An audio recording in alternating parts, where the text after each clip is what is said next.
حامدًا و مسلیًا خواتین و حضرات السلام علیکم ورحمۃ اللہ۔ درس مثنوی جاری ہے اور آج وزیر کے حسد کا بیان ہے، جس کے نتیجے میں اس نے اپنی ناک، اپنے کان اور اپنے بازو کٹوا ڈالے۔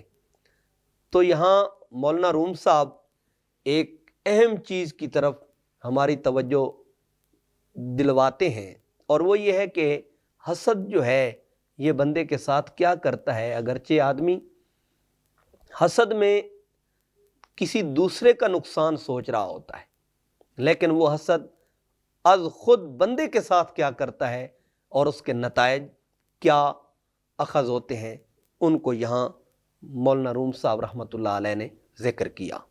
در بیان حسد کردن وزیر جہود، یہودی وزیر کے حسد کا بیان ہے۔ آن وزیرک از حسد بودش نیاد، تاب باطل گوش و بینی باد داد۔ وہ کمینہ وزیر جو حسد سے بنا تھا، اس لیے اس نے ناحق طور پر اپنے کان اور اپنی ناک برباد کر ڈالی۔ بر امید آن کے از نیش حسد، زہر او در جان مسکیناں رسد۔ کہا اس امید پر کہ وہ حسد کے ڈنگ کے ذریعے مسکینوں کو اور ان کی جان کو اس زہر سے زہر پہنچائے یا ڈسے، مگر ہوا کیا؟ ہر کسے کو از حسد بینی کند، خیش رائے گوش و بے بینی کند۔ فرمایا جو شخص حسد کی وجہ سے اپنی ناک کاٹتا ہے، وہ اپنے آپ کو ہی بے ناک اور بے کان کر لیتا ہے۔ وہ یہ سمجھتا ہے چونکہ اس نے اپنے کان بھی کٹوائے اور اپنی ناک بھی کٹوائی۔ اور معاملہ کچھ اس طرح ہے کہ جب وزیر نے کہا کہ بادشاہ سلامت آپ انہیں قتل نہ کریں، بلکہ ان کے قتل کی چارہ جوئی میں کرتا ہوں، تو بادشاہ، یہ پیچھے پورا ایک واقعہ گزرا ہے، اس کو مختصر عرض کرنا مقصود ہے۔ بادشاہ نے کہا چلو میں تیری اس چال کو، تیرے اس مکر کو قبول کرتا ہوں، لیکن اس کا طریقہ کار کیا ہوگا؟ کہنے لگا کہ بادشاہ سلامت، میں چونکہ یہودی ہوں اور تو بھی یہودی ہے، مگر تیرا جو کردار ہے وہ نصرانیوں یعنی عیسائیوں کو قتل کرنا ہے، تو میں خود کو عیسائی ظاہر کرتا ہوں، تو میرا ناک، میرے کان اور میرے بازو کاٹ دینا، اور کاٹنا بھی چوراہے پہ۔ تو جب وہ لوگ مجھے دیکھیں گے، مجھے قبول کریں گے اور کہیں گے کہ یہ بادشاہ پہلے بھی نصرانیوں اور عیسائیوں کے ساتھ یہ ظلم و ستم ڈھا رہا ہے، تو وہ مجھے اپنے لیے چن لیں گے۔ اب مولانا روم صاحب یہاں کیا سمجھانا چاہتے ہیں؟ بادشاہ نے اس کے ساتھ وہی سلوک کیا۔ اب اس کا نصرانی بننا حسد کی وجہ سے تھا، تاکہ نصرانیوں کو قتل کر ڈالے اور یہودیت کو برقرار رکھے۔ تو اب نصرانیوں میں شامل ہونے سے پہلے اس کی ناک بھی کٹ گئی، اس کے کان بھی کٹ گئے، اس کے بازو بھی کٹ گئے۔ تو مولانا روم صاحب رحمۃ اللہ علیہ بتلانا یہ چاہتے ہیں کہ حاسد کی نہ ناک رہتی ہے، نہ کان رہتے ہیں، نہ اس کے بازو رہتے ہیں، اور یہ سب کیوں ہوتا ہے؟ حسد کی وجہ سے۔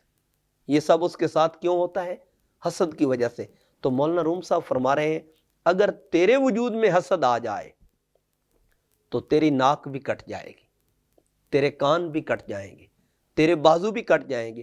اگر اپنی ناک، کان اور بازو سلامت رکھنا چاہتا ہے تو کسی مرد کامل کی صحبت میں رہ کر اپنے وجود سے حسد کا خاتمہ کروا لے۔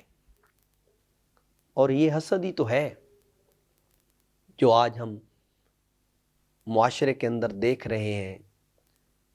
ایک دوسرے کی ٹانگ کھینچنے والا جو معاملہ ہے، یہ حسد ہی کی وجہ سے ہے۔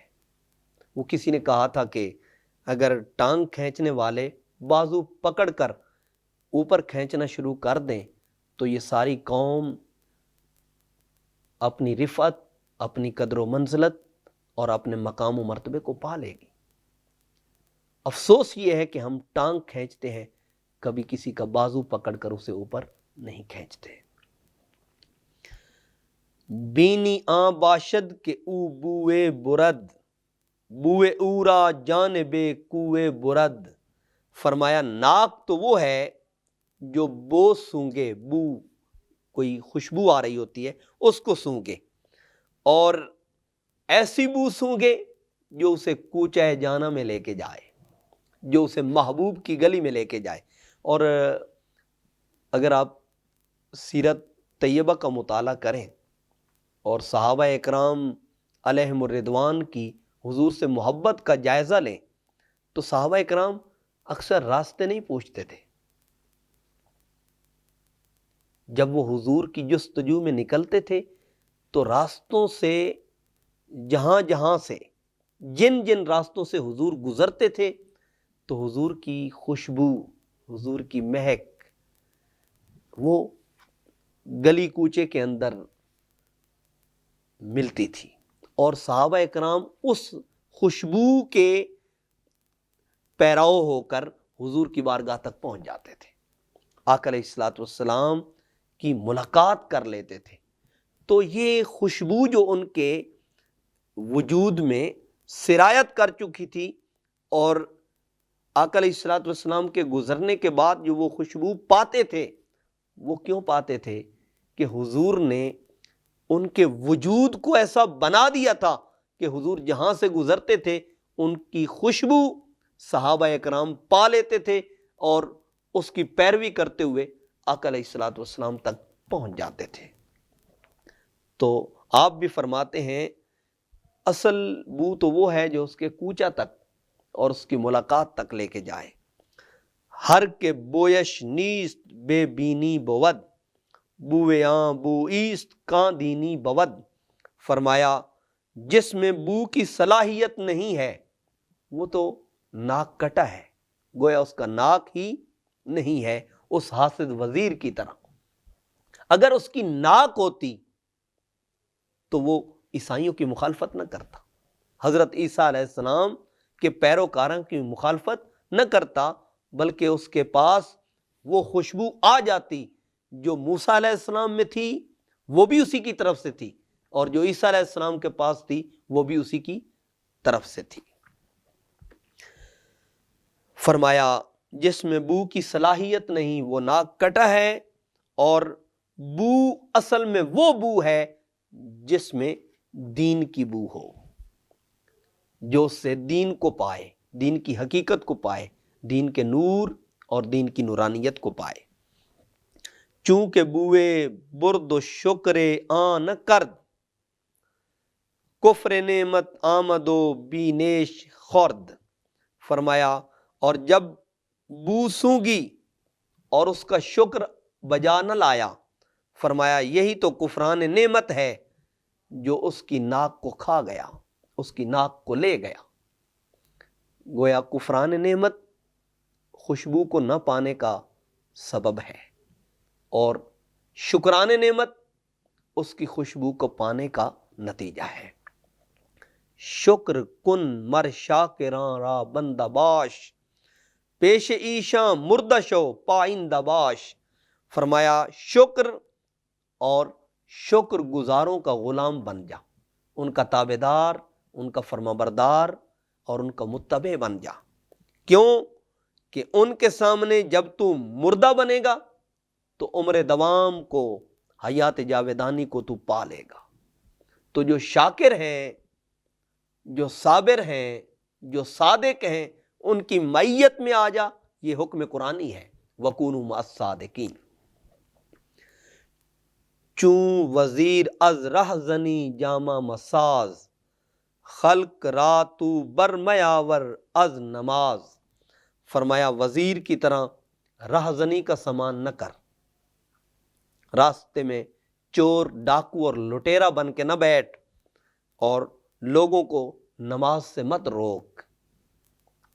یہاں مولانا روم صاحب بتلانا یہ چاہتے ہیں کہ اگر کوئی اہل اللہ کی مجلس میں جائے، اللہ والوں کی مجلس میں جائے، تو راستے میں اس چور اور ڈاکو کی طرح نہ بیٹھ جا جو ان کا راستہ روکنے والا ہو اور ان کا راستہ مارنے والا ہو۔ اور یہ بات ذہن میں رہے، جب انسان کی ہلاکت اس کا مقدر بنتی ہے، جب انسان راہ راست سے ہٹتا ہے، تو اس کے وجود میں جو پہلی چیز پیدا ہوتی ہے وہ اہل اللہ کی بے ادبی، اہل اللہ سے بدگمانی، اہل اللہ سے دوری، وہ اس کا پہلا مرحلہ ہوتا ہے کہ وہ اہل اللہ سے دور ہو جاتا ہے، اور اللہ تعالیٰ اس کو خود بخود دور کر دیتا ہے۔ کیوں؟ من عاد لی ولیا فقد آذنتہ بالحرب، کہ جو اس کے ولی سے عداوت پالتا ہے اللہ اس سے اعلان جنگ کرتا ہے۔ تو اللہ سے اعلان جنگ مت کر، بلکہ اس سے دوستی چاہتا ہے تو اس کے دوستوں کا غلام بن جا، اس کے دوستوں کا ہم نشیں ہو جا، اس کے دوستوں کا ہم مجلس اور ان کی صحبت اور ان کی قربت کو پالے، تو پھر وہ تجھے اپنے دوستوں کے سبب اپنا دوست بنا لے گا، کیونکہ دوست کا دوست بھی دوست ہوتا ہے۔ وما توفیقی الا باللہ۔